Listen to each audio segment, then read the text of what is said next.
ছাত্রীদের শিক্ষাক্ষেত্রে উৎসাহ যোগাতে রাজ্য সরকারের উদ্যোগে রাজ্যের প্রায় প্রতিটি বিদ্যালয়ের নবম শ্রেণী পড়ুয়ার ছাত্রীদের মধ্যে বিতরণ করা হচ্ছে বাইসাইকেল।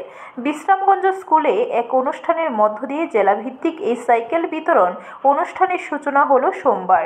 বিশ্রামগঞ্জ দ্বাদশ শ্রেণী বিদ্যালয়, চরিলাম দ্বাদশ শ্রেণী বিদ্যালয় এবং চেশ্রী মাই দ্বাদশ শ্রেণী বিদ্যালয়ে মোট 3টি বিদ্যালয়ের 30 জন নবম শ্রেণী পড়ুয়া ছাত্রীদের মধ্যে বিতরণ করা হলো বাইসাইকেল। অনুষ্ঠানে উপস্থিত ছিলেন সিপাহীজলা জেলা পরিষদের সভাধিপতি সুপ্রিয়া দাস দত্ত, সহ সভাধিপতি পিন্টু আইস, বিধায়ক কিশোর বর্মন এবং বিশ্বজিৎ কলই, অতিরিক্ত জেলাশাসক সুব্রত মজুমদার, জেলা শিক্ষা আধিকারিক মলয় ভৌমিক প্রমুখ।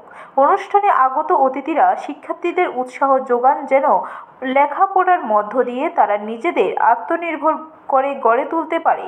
উক্ত বিষয়ে বিস্তারিত জানান জেলা শিক্ষা আধিকারিক মলয় ভৌমিক। এই সাইকেল বিশেষ করে আমাদের সরকার ছাত্রীদের দিচ্ছে।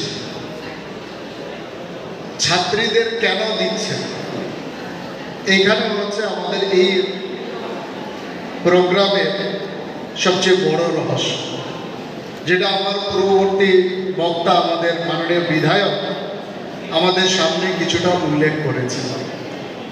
কারণ আমাদের সরকার সম্পূর্ণ দৃষ্টিভঙ্গি